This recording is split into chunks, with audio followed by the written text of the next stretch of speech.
네, 러시아 대통령 선거 투표가 마무리된 가운데 블라디미르 푸틴 대통령이 출구조사에서 87%의 득표율을 기록하며 사실상 5선에 성공했다 이런 얘기도 나오고 있습니다.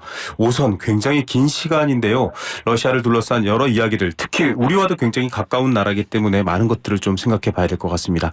자세한 이야기 나눠보겠습니다. 일리아 벨야코프 수원대 교수 연결돼 있습니다. 교수님 안녕하세요. 네, 안녕하십니까. 예, 이게 당선이 확정된다라면 2030년까지예요. 총 30년을 집권하는 거라는데요. 이 정도면은 뭐 6선에서 36년까지 거의 뭐 종신 대통령이다 이런 말도 나오는 것 같아요. 어떻게 보십니까?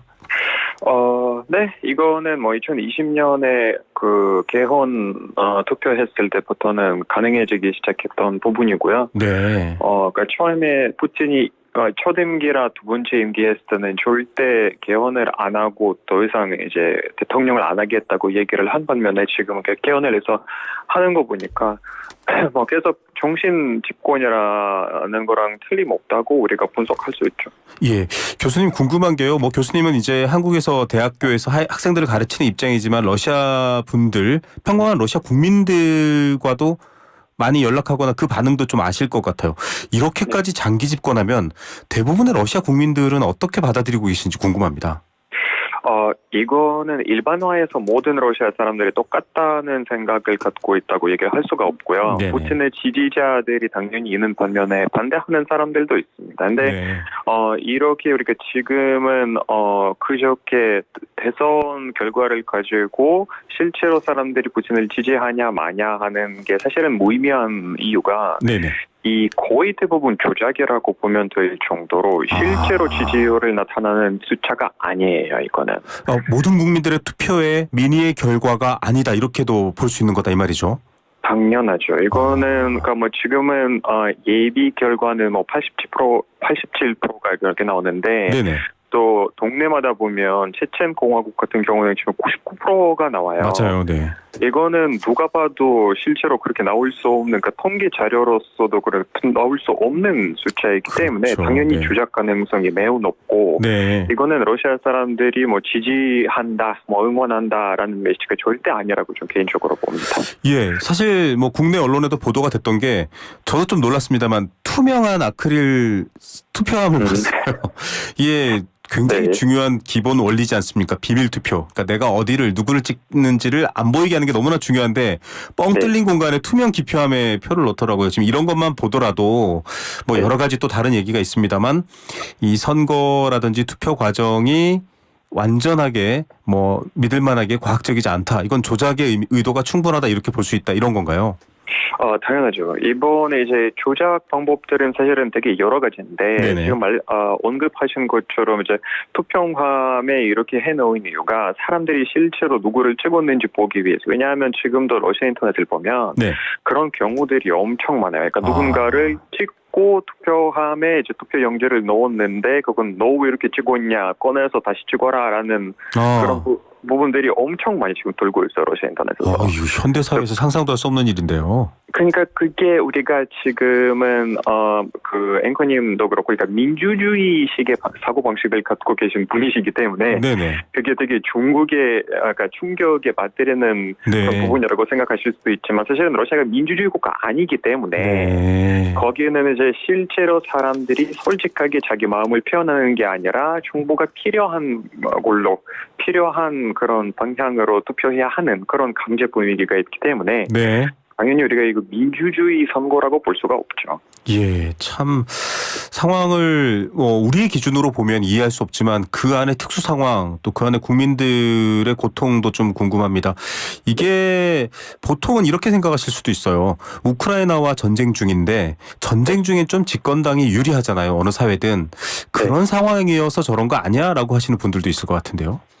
근데 그거는 저는 개인적으로 아니라고 보는 게, 그러니까 그래도 저는 이번 선거 같은 경우는 조작이 워낙 너무 크기 때문에 만약에 선거는 정말 깨끗하게 정직한 방식으로 치러졌다면 네. 어떤 결과가 나왔을지 우리가 모르기 때문에 네. 이거는 정쟁 때문이다 아니다 뭐 이런 뭐 국기 단합이다 아니다라는 것은 사실 무의미한 부분들이에요. 네.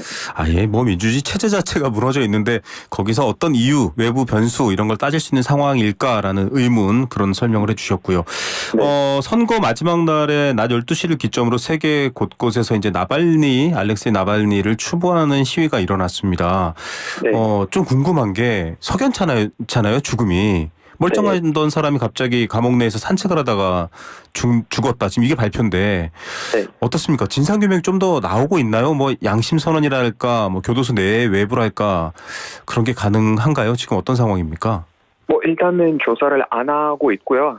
어차피 그거는 그러니까 죽은 걸로 끝났다고 정부가 생각하고 있기 때문에 지금 조사도 안 하고 있고 네. 아무런 발표가 그러니까 사망 이후에는 아무런 발표가 없었습니다. 그래서 오늘 모스크바 기준으로 밤에 푸틴의 자기가 이제 이겼다는 선언을 보면 네네. 거의 역사상 최초로 나발니 이름으로 부른 적이 있어요. 예. 이거는 정말 전례 없는 그런 발언이고요. 네네. 또 그 미국의 MBC 채널에서 기자가 질문을 던졌는데 나발니가 사망한 그런 상황에서 선거를 치른 거에 대해서 어떻게 생각하냐는 질문에 네네. 푸틴 대통령이 이제 뭐 그 사람들은 원래 죽는 존재다. 뭐 그럴 수도 있다라는 발언을 하면서 네. 이제 이게 거의 뭐 마침표라고 보면 될 것 같은 그런 발언인 것 같습니다. 예. 이게 사실은 나발니의 부인인 나발니 여사가 지금 해외에서 여러 가지 메시지를 내고 있습니다만 네. 뭐랄까요? 이제 뭐 교수님은 이제 한국 국적도 갖고 계시지만 뭐랄까요? 러시아 분들 입장에서는 도대체 푸틴의 장기 집권을 막을 수 있는 방법은 없는가? 굉장히 이런 식으로 대표적으로 정말 유명 정치인을 어떻게 보면 죽음에 이르게 할 수 있는 정도면 희망이 너무 없나, 저항할 수 없나 이런 절망적인 마음이 있을 것 같은데 그래도 한국도 그렇지만은 독재 속에서 이겨냈잖아요. 어떤 그런 분위기나 희망이 있나요? 어떤 상태인지 궁금합니다.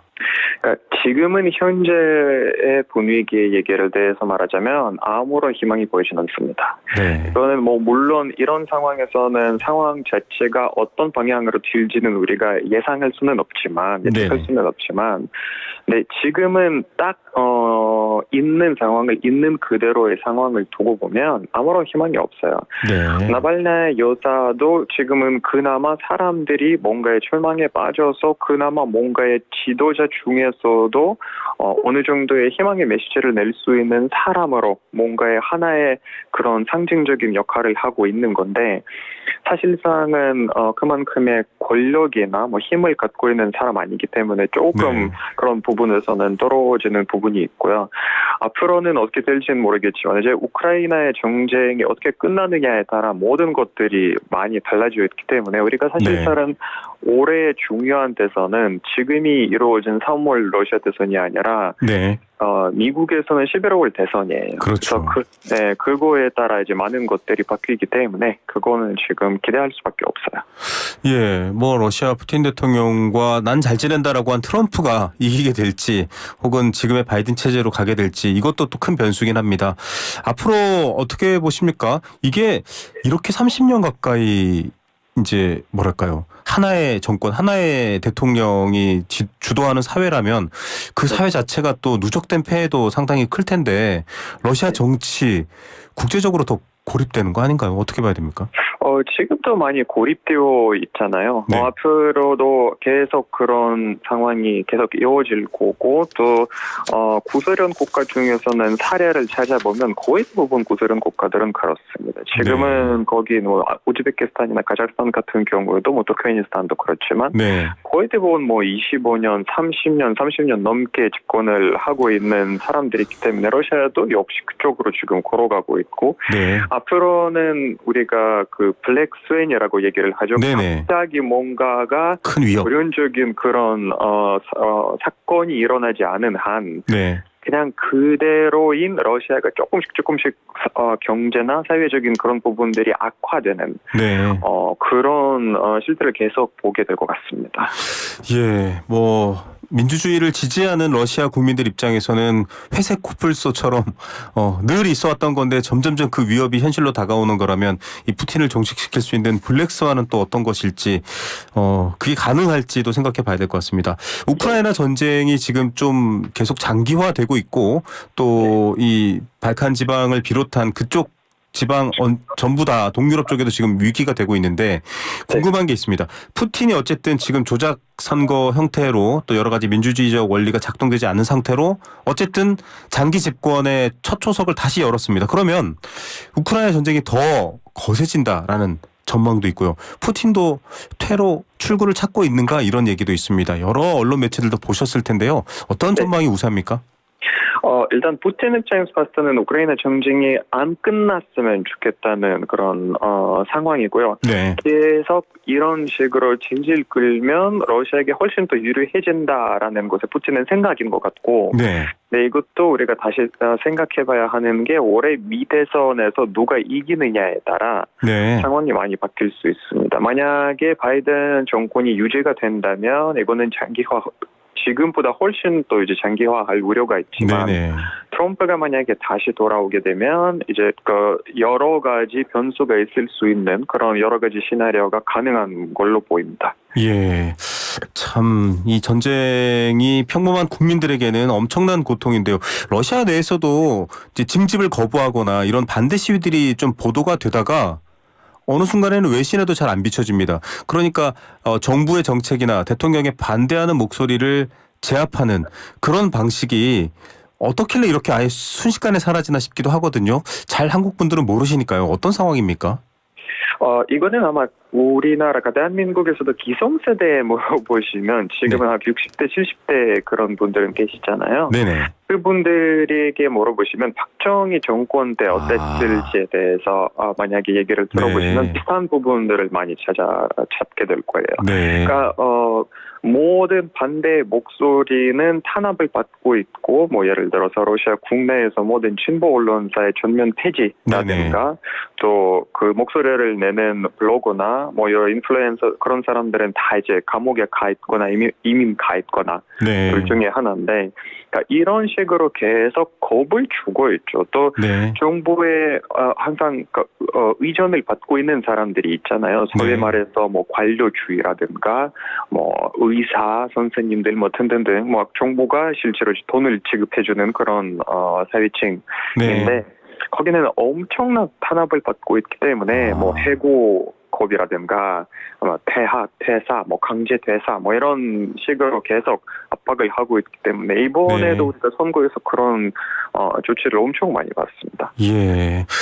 뭔가 한국의 민주화가 이루어지기 전을 상상해 보시면 반대하면 잡혀가고 뭐 전단지를 뿌려도 잡혀가고 강제로 군대 끌려가고 이 실제 역사 속에 있었던 사실인데 지금 러시아가 비슷하다. 러시아 구소련권 국가들이 비슷한 상황이다 이런 얘기를 해주셨습니다. 우리나라 입장을 좀 생각해 봐야 되는데 최근에 뭐 러시아에서 한국인 한 분이 간첩 혐의로 잡혔잖아요. 네. 그걸 보면서도 많은 분들이 그분이 또 북한과 관련된 활동에 관심이 있는 분으로 대충 보도가 되고 있는데, 김정은과의 관계가 더 돈독해질 것이다. 그러니까 김정은의 북한과 관계가 더 돈독해질 것이다. 이런 전망도 나옵니다. 어떻게 보세요? 네. 뭐 저는 북한 전문가 아니지만 제 생각으로는 이제 일단은 지금 상황에서는 러시아와 북한이 가까워질 수밖에 없는 사이인 것 같습니다. 네. 북한과 비슷한 아젠다를 비슷한 이제 펼쳐지는 시나리오를 갖고 있는 나라이기 때문에 어느 정도의 북한에서는 무기의 지원 받거나 뭐 북한에서 돈을 내거나 아니면 기술을 팔거나 이런 거래가 어느 정도의 이루어질 거라고 저는 개인적으로 보고 있고요. 근데 여기서 다시 또 다른 변수가 된 게 미 대선이에요. 네. 그러니까 미국에서 누가 대통령이 되느냐에 따라 상황이 많이 바뀔 거고 또 앞으로는 경제가 어떻게 발전하느냐에 따라 중국의 입장이 너무나도 큰 역할을 할 수 있기 때문에 계속 지켜볼 수밖에 없는 상황인 것 같습니다. 네, 일반적인 뭐 러시아 국민의 시각 이렇게 여쭤보면 사실 뭐 딱 한 문장으로 답하기는 어렵습니다만 러시아에서는 북한을 어떻게 생각하나요? 어떤 이제 상식적으로 북한 그러면 떠오르는 이미지랄까? 거기는 뭐 알 수 없는 장막에 가려진 나라 이렇게 본다던가 좀 인식이 있을 것 같아요. 대부분은 무관심을 갖고 있지만 뭐 굳이 물어보기 시작하면 무관심에서 약간 긍정적으로 기울이는 그런 것 같습니다. 특히나 이제 우리 국내 뉴스에서도 많이 언급이 됐지만 지금은 러시아 극동 주민 대상으로 북한 투어를 팔기 시작했어요. 네. 네, 패키지 투어를. 그래서 거기는 실제로 갔다 온 사람들은 대부분 다 긍정적인 평가를 하고 있습니다. 네. 뭐 옛날 우리가 할아버지와 할머니들이 살았던 그런 분위기다. 네. 너무 뭐 깨끗하고 질서가 잘 돼 있다. 뭐 이런 후기가 너무 많기 때문에 어느 정도의 긍정적인 이미지를 형성하는 그런 여론이 없지 않나 저 개인적으로 생각합니다. 네, 아무리 공고할 것 같은 왕국, 제국, 뭐 제왕이 통치하던 나라들도 결국은 민주주의의 물결을 피할 수는 없을 겁니다. 봄처럼. 교수님 뭐 멀리 계시지만 또 러시아에 있는 많은 친구들 또 아는 분들 생각하면 좀 마음이 어두우실 수도 있을 텐데요. 러시아가 그래도 조금 더 민주화가 되고 민주주의가 이루어지기 위해서 러시아 국민들이 어떤 생각들 한 가지씩 고민하면 좋을까요? 뭐 이건 사실은 우리 인류에서는 유일한 그런 사례도 아니고 예전에 많은 나라들이 겪어본 시나리오이기 때문에 그렇죠.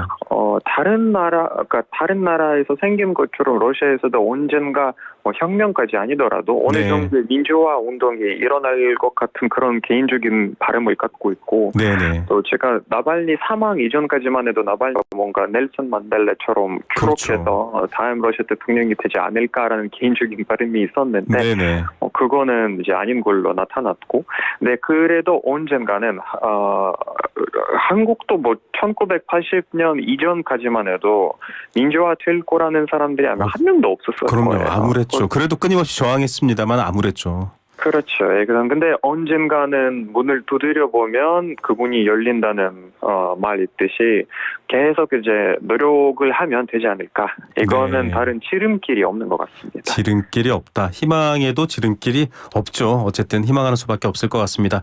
자, 많은 분들이 궁금해하시고 있는 러시아 푸틴 대통령의 5선 성공과 또 그 주변 이야기, 러시아 내부의 여러 가지 속사정까지 오늘 전문가 이야기 들어봤습니다. 교수님 감사합니다.